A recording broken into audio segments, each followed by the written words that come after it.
Bonjour à tous, on se retrouve aujourd'hui pour une nouvelle vidéo, ce sera pour un point lecture. Tout d'abord, j'ai lu La Maison des Oubliés de Peter James chez Fleuve Noir. J'ai beaucoup aimé cette lecture en huis clos dans cette maison avec une famille composée d'un couple et de leur fille. Et en fait, dans cette maison, il y a cette maison est hantée et du coup il y a beaucoup de malheurs qui s'est passé tout au long de l'histoire de cette maison. Et du coup on va suivre principalement une famille lors de leur emménagement et les jours qui suivent. Et du coup c'est une lecture très addictive.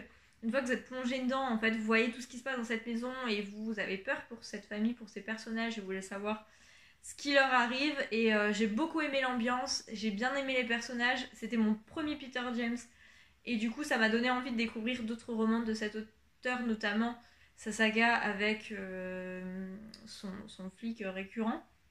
Mais en attendant, voilà, j'avais vu que des très bons avis, j'avais hâte de découvrir cette lecture. Et j'ai bien fait parce que je l'ai bouffé, j'ai adoré. Ça m'a permis de me relancer puisque j'avais pas mal de mauvaises lectures en avril. Et du coup, ça m'a relancé à fond dans mes lectures et j'ai passé un très bon moment. Et je vous recommande si vous aimez bien ces lectures un peu horrifiques avec du suspense dans des maisons hantées. Puisque en plus, je l'ai lu à une période où il pleut beaucoup, il fait très gris, donc du coup, ça correspondait parfaitement à l'ambiance de ce livre. Donc du coup, j'ai bien aimé et je le garderai pour le relire un de ces jours parce que franchement, il est top. Ensuite, j'ai lu en lecture commune avec Sabrina Aeternia le tome 1, La marche du prophète de Gabriel Katz chez Pocket. Ici, on est dans du fantasy, donc pas du tout ma zone de confort.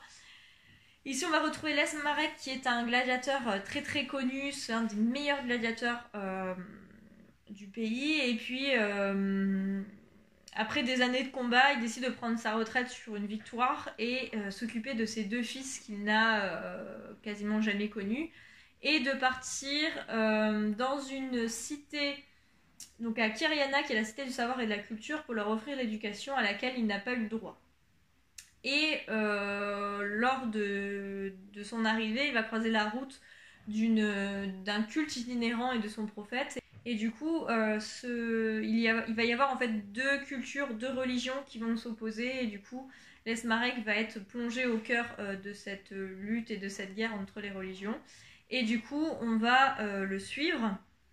C'est le premier tome d'une duologie. On est en train de lire avec Sabrina le deuxième tome. Et ici, une lecture assez mitigée. En fait, au début, j'étais à fond dedans. J'ai lu, je pense, les 150 premières pages d'affilée. J'aimais beaucoup. Et au fur et à mesure, en fait, j'ai un peu moins aimé le personnage de Lesmarek qui m'a énervé. J'ai trouvé qu'il était trop mou, qu'il s'était beaucoup trop tourné sur la religion et surtout sur sa relation avec une jeune femme qu'il n'a pas forcément mais qu'il idéalise. Et du coup, j'ai trouvé que pour un homme de son âge, c'était quand même un peu abusé d'être en attente comme ça, de jamais oser rien faire, oser rien dire. Enfin, on aurait dit un adolescent qui vit sa première amourette, donc ça m'a un peu énervé par rapport à ça. Et par contre, la religion, euh, c'était un peu ambivalent, puisque d'un côté, j'ai bien aimé parce que Gabriel Katz utilise ce monde, cet univers fantasy, pardon, pour parler de la religion, critiquer notamment les différents cultes et leur pouvoir sur les gens et la population, et aussi la guerre de religion. Et en même temps, c'était pas trop à ce à quoi je m'attendais comme thème, et du coup, j'avoue que leur guerre de religion, ça m'a vite saoulée. Donc à voir, d'autant plus que le tome 2, on est un peu plus centré pour le moment sur un personnage que j'aime bien qui est Desméon. Donc à voir où ça mène, mais voilà, ça a été une lecture qui s'est lue assez rapidement quand même. Mais voilà, heureusement qu'elle s'arrête en deux tomes, comme ça je sais que je vais la lire entièrement, que je vais la finir. Si elle s'était prolongée, je suis pas sûre que j'aurais lu toute la saga, mais en tout cas, voilà, c'est un bon roman de divertissement et pour ceux qui aiment bien la SFFF, peut-être que ça va plus leur plaire que moi, mais c'est vrai que j'ai beaucoup de mal en SFFF et vous le verrez aussi avec une des prochaines lectures que je vais vous présenter. où pour moi en fait j'ai un peu de mal, dès que ça sort de la réalité, j'ai un peu de mal quand même à être plongée à 100% dedans et à adhérer. Mais en tout cas ici cette sorte de gladiateur, tout ça était plus historique que vraiment fantasy, et du coup j'accrochais au début à l'univers, j'étais vraiment à fond dedans, dans le voyage qu'entreprend Lesmarek avec ses fils. Et puis au bout d'un moment, voilà, vers la moitié du livre, j'ai commencé à décrocher. Donc à voir ce que ça donne dans le tome 2, mais un avis plutôt moyen sur celui-ci. Ensuite, je lis toujours parce que je l'ai toujours pas fini, mais je vais vous en parler là parce que je pense que je vous en reparlerai plus. Il s'agit du premier tome des Larmes Rouges de Georgia Caldera, donc Réminiscence, ici chez les éditions du Chat Noir. C'est un roman fantastique, gothique, où on parle de vampires. Et avant de lire cette lecture, je savais pas trop vers où on allait aller, même si, voilà, au vu de la couverture, au vu du début, de qui est cette jeune femme, donc Cornelia, je me doutais un peu où on allait aller, puisque Cornelia, en fait, est une jeune femme de 19 ans qui, au début de ce roman, n'est pas bien du tout dans sa tête et va essayer de se jeter d'un pont. Sauf qu'elle va être sauvée et elle va se rendre compte que suite à ça, elle va avoir beaucoup d'hallucinations et des scarifications, etc. qui vont apparaître. Du coup, je me suis un peu doutée, d'autant plus que du coup, son père va avoir peur pour elle. Il va l'emmener dans une maison familiale, dans un château familial en dehors de Paris. Et elle va y faire la rencontre d'Henri, qui est un jeune homme, un homme assez spécial. Et du coup, plus ça avançait, plus je me doutais où on allait en venir. Je l'ai pas fini, il me reste 100 pages. Et j'ai un peu de mal, donc du coup, voilà. Comme il me reste 100 pages sur 600 pages, je vais le finir. Ce serait bête d'arrêter là. Par contre, c'est une trilogie, et même plus, puisqu'il y a un tome 1,5 ou 3,5, je sais plus. Mais en tout cas, voilà, il y a 4 livres en tout, donc 3 tomes, et je l'ai lu en lecture commune avec Amandine, et je lui ai dit que je lirai pas la suite parce que j'ai énormément de mal. Autant ça se lit vite, pareil, les 100 premières pages, je les ai lues assez vite, le temps que ça se mette en place. Autant à partir du moment où on sait qui est Cornelia, qui est Henri, etc., j'ai trouvé que c'était très très long, qu'il y avait très peu d'action, on n'avançait pas beaucoup, donc pour un livre de 600 pages, vaut mieux que ça bouge parce que là, clairement, là je m'ennuie. Donc je vais quand même le finir, j'ai dit à Amandine que je lirai 30 pages par-ci par-là, un ou deux chapitres par jour. Parce que du coup, je pense pas que mon avis changera énormément et je vais rendre ce livre à Cédrina quand je la vois la semaine prochaine. Mais voilà. Donc du coup, j'avais un peu de mal entre Aeternia et celui-ci, j'avais beaucoup de mal à avancer. Donc entre deux, j'ai lu pas mal de livres. Tout d'abord, j'ai lu L'Ogre des Ardennes, donc sur Michel Fourniret, de Stéphane Bourgoin chez Grasset. C'est un roman qui parle de Michel Fourniret, qui revient sur toute l'histoire, sur qui il est, sur qui aussi Monique Olivier, donc sa femme, est. Et du coup, ça a été hyper intéressant. Je l'ai lu très très rapidement. Et on retrouve des interviews de victimes, des interviews de policiers, d'enquêteurs qui ont travaillé sur le dossier Michel Fourniret. Et puis aussi l'analyse des différents experts psychiatres de Stéphane Bourgoin sur cette enquête. Et je pense que l'affaire Michel Fourniret est loin d'être finie parce que, comme l'explique Stéphane Bourgoin, il y a une pause de 10 ans. Et au vu du profil, ils sont persuadés qu'en fait, il s'est passé des choses pendant ces 10 ans où, soi-disant, il ne s'est rien passé. Donc je pense qu'au fur et à mesure, il nous dévoilera encore quelques crimes. Mais en disant, si vous vous intéressez à l'enquête, à cette histoire, n'hésitez pas parce que c'est intéressant, j'ai appris pas mal de choses sur lui. Je galérais toujours à lire Les Larmes Rouges et j'avançais pas. Et on avait prévu avec Sabrina de commencer Aeternia le tome 2 le week-end. Et je me suis dit que j'arriverais pas à enchaîner les deux si je lis pas de lecture entre deux. Donc j'ai décidé de lire un court roman. Et ça tombait bien parce que j'en ai reçu deux début du mois de mai. Deux services presse, j'avais très très envie de lire. Donc du coup je me les suis lu samedi. Le premier, il s'agit de Trouble passager de David Coulon chez French Pulp. C'est un roman à suspense, un roman noir, thriller, On retrouve Ray Hutchinson, qui est un écrivain pas très célèbre, qui a écrit 2 romans, je crois, et qui essaye d'écrire un autre roman, mais depuis 5 ans, il a beaucoup de mal, puisque sa fille Mélissa a été enlevée à la sortie de l'école, et du coup, forcément, il a du mal à s'en remettre, ce qui est normal, d'autant plus qu'ils n'ont jamais retrouvé ni Mélissa, ni son corps, donc ils ne savent pas vraiment ce qui s'est passé. Et par plusieurs actions un peu malencontreuses, il va se retrouver piégé par une jeune femme et se faire séquestrer. Et cette jeune femme l'accuse des pires accusations qui peut être pour lui. Et voilà, on va le suivre dans cet engrenage. Est-ce qu'il va s'en sortir ou pas? Pourquoi il est tombé dans ce piège? Comment? Etc. J'ai beaucoup aimé. C'est un style assez particulier. C'est un style d'écriture avec des phrases très très courtes, voire des enchaînements de verbes, de mots. Donc c'est vraiment particulier, il faut accrocher. Autant au style, j'ai eu un peu de mal. C'est vrai que c'est unique, c'est particulier. Ça rajoute de l'angoisse, du suspense, etc., de la lourdeur aux faits. Mais j'ai beaucoup plus aimé ce roman pour le thème abordé, pour l'histoire en elle-même. J'ai beaucoup aimé l'histoire. Et j'ai été très très surprise par la fin. On est constamment en train de se demander qui est la victime, qui est le bourreau, est-ce qu'on peut passer de victime à bourreau, de bourreau à victime, etc. Et rien que pour ça, j'ai beaucoup aimé. Si vous aimez ces romans psychologiques, thrillers, avec beaucoup d'angoisse, de suspense, je l'ai lu d'une traite en 3 heures samedi après-midi. Donc je vous conseille, si vous cherchez un roman qui se lit vite, qui est divertissant, qui a une profondeur dans l'histoire, qui vous fait réfléchir sur le duo victime-bourreau, etc. Et j'ai été très surprise de la fin, même si au final, on avait quelques doutes, mais l'auteur fait exprès de nous mettre dans le doute, savoir si vraiment c'est vraiment ça ou pas, ou si on se trompe, etc.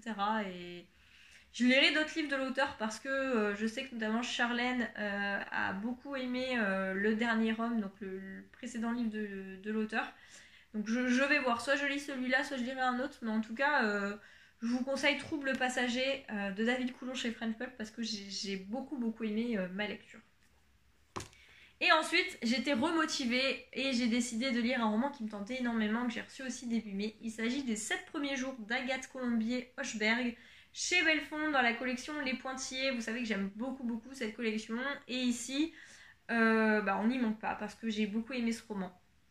Ça n'a pas été un coup de cœur, mais c'était une très très bonne lecture. On se retrouve dans un contemporain où un couple était en vacances chez les parents du jeune homme qui s'appelle Gabriel. J'ai un doute d'un seul coup pour le nom, non, Gabriel.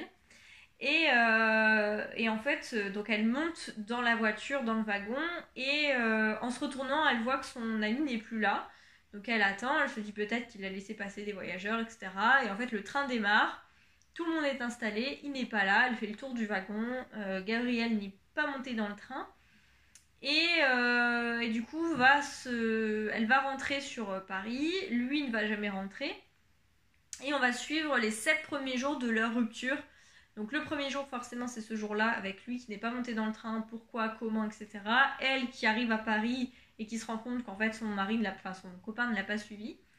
Et on va suivre les 7 premiers jours comme ça en alternance, un coup elle, un coup lui, pour voir les deux côtés de l'histoire. Et ces deux êtres qui s'aiment mais qui finalement ont un gros problème de communication qui va faire que, au lieu d'arranger les choses, ça va faire que s'empirer. La fierté aussi de chacun qui fait que l'autre ne veut pas forcément reconnaître ses torts et appeler l'autre, essayer d'arranger les choses. Et du coup, j'ai beaucoup aimé en fait cette relation, ces non-dits, cet enchaînement en fait de faits qui est malgré eux aussi, qui est causé par eux mais malgré eux. Et du coup, c'est un roman sur l'amour mais plus sur la séparation, sur le manque de communication, sur les non-dits, sur l'adultère aussi. Et vraiment, j'ai beaucoup beaucoup aimé en fait ce livre où voilà, on est dans le doute, on sait pas trop, on se met à la place des personnages, qu'est-ce qu'on aurait fait à leur place, La compréhension aussi de ce qu'interprète le personnage sur ce que l'autre fait ou pas. Je sais pas si c'est très clair, mais du coup on se rend compte aussi que le silence peut avoir plus de force et de poids que les paroles.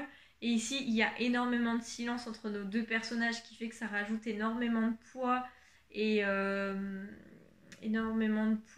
de mots sur... je sais pas comment expliquer, mais en gros, le silence et la non-réponse donnent plus de réponse et de poids que les mots et que la réponse en fait. Et du coup, voilà, on va suivre ce couple qui n'est plus un couple, enfin, on va suivre ce couple en pleine séparation. Et jusqu'à la fin, on va se demander comment va se finir cette histoire. Et la fin m'a un peu surprise, je m'attendais pas à ça, mais pourquoi pas, je sais qu'elle déplaira à certains. Mais après, c'est vrai que sur le coup, je me suis dit, ah, ok. Et puis après, je me suis dit que ça pouvait ouvrir à réflexion, donc j'ai plutôt bien aimé. Après réflexion, quand j'y repense, j'ai bien aimé en fait cette fin, mais c'est vrai que sur le coup, j'étais un peu surprise en disant non, mais pourquoi comme ça, pourquoi pas plus, mais sinon, j'ai bien aimé en fait, on sait pas trop, on peut pas prendre parti pour l'un ou pour l'autre. Chacun a ses raisons, au final, même si c'est lui qui monte pas dans le train, est-ce que c'est lui qui voulait vraiment la rupture et pas elle? Est-ce qu'il n'y avait pas de moyen d'arranger ça? Est-ce que vraiment ils s'aiment ou est-ce que vraiment ils ne s'aiment plus? Est-ce que c'est vraiment irréparable ou est-ce qu'on peut essayer de faire des choses pour réparer leur relation? Surtout que je ne l'ai pas dit, mais en fait, au moment de ce voyage en train, ça fait quasiment 7 ans jour pour jour qu'ils sont ensemble et qu'ils se sont rencontrés. Donc ça a un poids aussi dans ce roman, le fait des 7 ans. Et du coup, j'ai bien aimé. Alors, ça n'a pas été un coup de cœur comme certains livres de la collection Pointillé ont pu l'être. Mais voilà, pour ceux qui aiment bien les contemporains, même les histoires d'amour, hein, parce que même si c'est une histoire de séparation, après tout, c'est une histoire d'amour et de relation et de couple, je vous le conseille parce que j'ai bien aimé et je suis ravie d'avoir reçu ce livre de chez Belfond. Parce que je suis rarement déçue de leur collection Pointillé et je pense que ça devient ma collection préférée de toutes les maisons d'édition. J'ai parlé très vite, j'ai l'impression, ça a été très brouillon. En même temps, je la tourne un peu tard parce que voilà, j'ai eu pas mal de choses à faire ce week-end. Donc je voulais quand même vous mettre une vidéo aujourd'hui pour pas accumuler trop de retard. La semaine prochaine, vous aurez ma vidéo sur mes 3 livres classiques théâtre que j'ai lus au mois d'avril. Et puis, je pense que vous aurez aussi un book haul fin du mois parce que j'ai déjà pas mal de livres. Même si, du coup, sur le book haul, j'en ai déjà lu 2. Et je suis en train de lire le 3e, puisque Aeternia, le tome 2, je l'ai acheté début du mois et je suis déjà en train de le lire. Donc, ça, sur 6 livres, j'en ai déjà lu 2 et quelques. J'espère que je vous ai donné au moins envie de lire un des romans que je vous ai présentés. Sachant que comme d'habitude, il y a un peu de tout. En témoignage, je vous conseille L'Ogre des Ardennes de Stéphane Bourgoin sur l'affaire Michel Fourniret qui est excellemment bien documenté, hyper intéressant et voilà. En contemporain, vous avez Les 7 premiers jours d'Agathe Colombier-Hochberg chez Belfond. Contemporain sur la relation, sur la communication dans un couple et sur la séparation que j'ai bien aimé.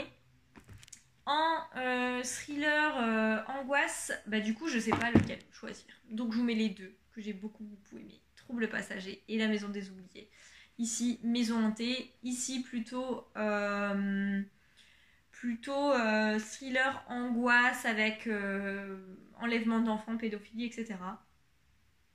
Mais les deux se dévorent, hein. Les deux se sont bouffés, l'une en après-midi, peut-être lui en 2 jours. Mais en tout cas, voilà, les deux se bouffent tellement c'est addictif. Les chapitres sont très courts, ils s'enchaînent. Que, voilà. Si vous aimez les thrillers et romans noirs et tout ce qui est suspense, etc., je vous conseille ces deux-là. Et puis, si vous aimez la SFF, tentez Aeternia. Par contre, Les Larmes Rouges, j'ai eu beaucoup de mal. Donc, N'hésitez pas à aller voir le prochain point lecture d'Amandine qui en parlera, je pense, mardi. Je crois que c'est le mardi où elle tourne ses points lecture. Mais voilà, pour moi, je pense que je vous en reparlerai pas. C'est pour ça que j'ai fait le choix d'en parler aujourd'hui. Il me reste même pas 100 pages, mais voilà, je préfère vous en parler aujourd'hui, on n'en parle plus. Comme ça, dans le prochain point lecture, je vous parlerai, j'espère que de très très bonnes lectures pour vous donner envie. Donc je vous dis à la semaine prochaine pour mon point lecture sur le théâtre classique. Ciao!